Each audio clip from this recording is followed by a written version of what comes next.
Antes de eu entrar para a academia, eu decidi entrar para a clínica. Então, antes de fazer o mestrado, eu falei, vou trabalhar 5 anos na clínica e ver o que eu encontro de dificuldade que eu poderia ajudar academicamente.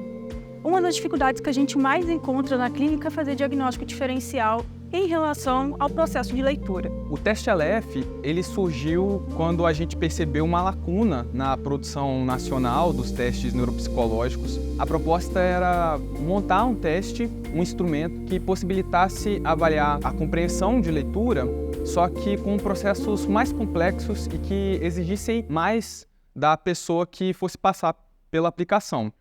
A pessoa ela pode ter dificuldade na compreensão de texto e não necessariamente entrar num quadro, né, ter um diagnóstico de transtorno de aprendizagem. Mas isso é difícil da gente mensurar o porquê que a compreensão de leitura está falha. Como as funções executivas ela está presente em vários diagnósticos, ou seja, é um déficit transdiagnóstico, a gente levantou a hipótese de que ela pode estar influenciando no processo da compreensão da leitura, já que a leitura ela pode estar fluente, mas a compreensão dela não está tão acurada.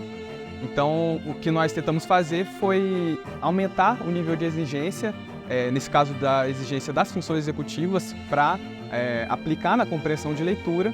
E a gente percebeu que não só a gente poderia aumentar a possibilidade de avaliar outros processos associados com a compreensão de leitura, como também avaliar as funções executivas. Os testes para aquelas crianças, os adolescentes, que tinham uma facilidade maior, que tinham altas habilidades ou que tinham uma compreensão de leitura maior do que a média, a gente via que atingia um efeito teto. Uma das propostas do Aleph foi acrescentar tarefas difíceis, que podem soar difíceis para uma criança ou adolescente com desenvolvimento típico ou com uma capacidade cognitiva dentro da média, mas que para aqueles que têm uma capacidade acima da média, a gente consegue captar. Foi um dos desafios que eu encontrei na prática clínica. Como eu posso fazer esse diagnóstico diferencial de forma que eu consiga descrever esses prejuízos de forma mais diretiva para uma intervenção mais especializada e uma intervenção que vai trazer um retorno para a pessoa, né? Uma intervenção mais direta.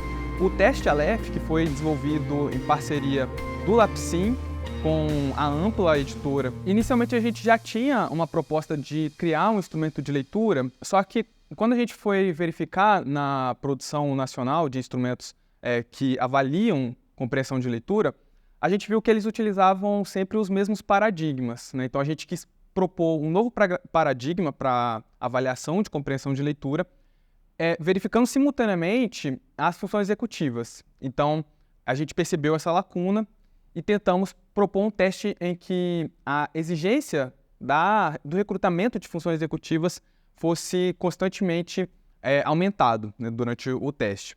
Daí surgiu a proposta de um teste que avaliasse simultaneamente compreensão de leitura e funções executivas. Inicialmente pensado com o professor Leandro Malloy e o Vinícius, eu estava ali trazendo a minha experiência clínica e acabei entrando no projeto pensando nos subtestes.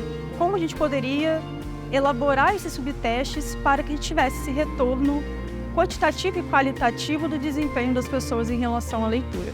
Dos poucos testes, né, talvez o único teste na literatura que tenta avaliar simultaneamente compreensão de leitura e funções executivas, né, uma proposta bem diferente. Além de engajar na proposta da leitura, né, em fazer com que a pessoa ela tenha esse repertório mais no seu dia a dia, explora também essas habilidades. Então você vai aumentando a complexidade daquele texto, vai trazendo mais questões de compreensão e de inferências que ela pode fazer com o mundo dela. Lógico que isso é lá na conta, né? O teste ele não vai propor isso, mas as possibilidades a partir do teste são infinitas. Tanto para a categoria, né, dos professores, da categoria pedagógica, quanto para os fonoaudiólogos, já que envolve o processo de linguagem. E os pedagogos também, com certeza. Meu nome é Jéssica Vial, eu sou neuropsicóloga, mestre em Ciência da Saúde da Criança e do Adolescente, membro do Lapsim e trabalho na clínica como neuropsicólogo e terapeuta cognitivo-comportamental. Meu nome é Vinícius, eu sou psicólogo, neuropsicólogo, trabalho fazendo avaliação neuropsicológica na clínica, eu sou mestre em medicina molecular pela UFMG e eu também dou aula de psicologia na Faculdade Presbiteriana Gama.